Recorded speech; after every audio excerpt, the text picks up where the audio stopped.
Good evening, everyone.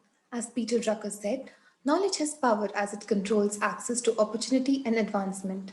We'd like to thank the Indian Prosthodontic Society for giving us this platform to share our learning experiences and hence helping each other in moving one step ahead in our clinical practices.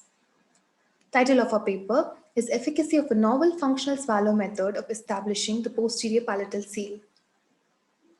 Retention of denture is a matter of great satisfaction to a dentist and, more importantly, an utmost interest to the patient.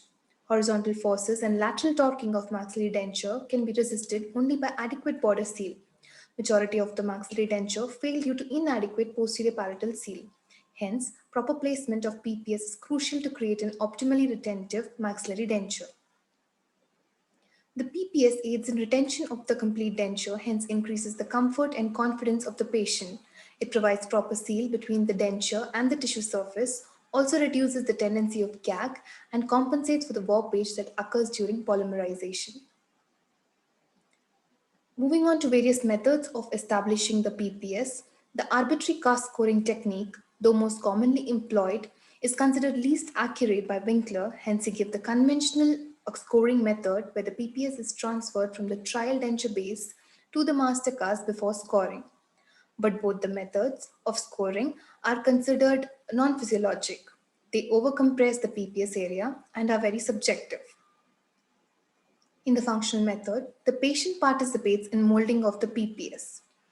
The technique is physiological but very time consuming and technique sensitive. Also, the fluid wax employed for these techniques lack adequate strength and are dimensionally not very stable. In semi-functional method, the dentist performs the molding of the PPS after the final impression is made. Our novel functional swallow method can be an useful alternative to the existing methods, as it utilizes the low fusing compound and the swallowing forces inherent to every individual to displace the soft palate functionally when the head is flexed forward to 45 degrees. It is achieved by asking the patient to lean forward, bend the neck down till the chin touches the chest, and then swallow, with the instruction to keep the tongue against the palate during the swallowing. Where very few studies have assessed the magnitude of retention developed from various PPS recording methods, especially those comparing the scoring and non-scoring methods. Our study aimed to evaluate and compare the conventional method with the non-functional swallow method in developing the PPS by measuring the magnitude of forces required to dislodge their corresponding bottom modal custom trace and heat process denture bases. Moving on to the methodology, 20 maxillary completely edentulous patients, 11 male and 9 female, aged 45 to 75 years, were registered for the crossover clinical trial. Patients with complete maxillary edentulous arch at least 6 months post extraction or old denture varus for at least 6 months were included in the study. Healed and well rounded ridges, normal salivary flow, class 1 or class 2 type of soft palate with few inclusion criteria. Exclusion criteria included class 3 type of soft palate, severe hard tissue undercuts, severely resorbed maxillary edentulous arch, xerostomia, patient with spinal problems or who could not bend forward. Primary impression was made for every patient using irreversible hydrocolloid. Two custom trays were fabricated for each participant with full spacer on the primary cast.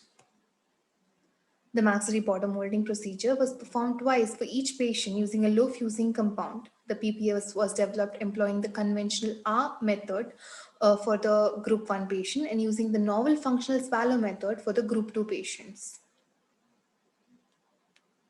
Post-bottom molding, the maxillary final impression was made using a low viscosity elastomer for both the methods. Mastercast obtained from group 1 was scored with a scraper. The mastercast obtained from the functional swallow technique was not scored. Heat polymerized bases were obtained by employing the compression molding technique. Customized handle was fabricated with standard dimensions for both custom tray and heat cured denture bases and positioned symmetrically across the midline derived on the cast. The retention was evaluated using an analog dynamometer device for border molded custom trays and heat cured denture bases. Various studies have quantified the denture retention by attaching the dynamometer to the center of the maxillary denture base to generate a vertical or oblique force. But during function, the maxillary denture dislodgement pattern occurs through tipping or rotational forces. Hence, we used an outward and slightly upward force to dislodge the denture. Also, finger of the non-operating hand was placed near the posterior part of the custom tray to prevent the tongue from resisting the tray dislodgement.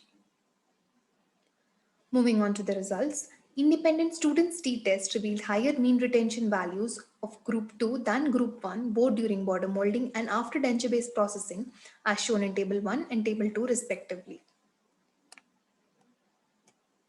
The student paired t-test showed that within group 1 the mean retention value after denture-based processing was significantly higher, whereas in students paired t-test within group 2 disclosed that there was no significant change in mean value retention even after heat cure denture-based processing.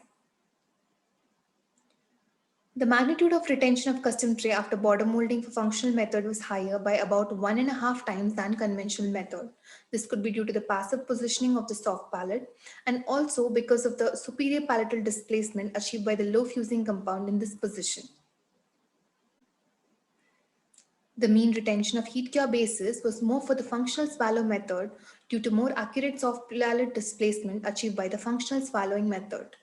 This was in agreement with a previous study conducted by Chandu Ji et al. In conventional technique, the mean retention value significantly increased after the denture base was processed, which proves that scoring of the master cast is essential when the R functional method is used.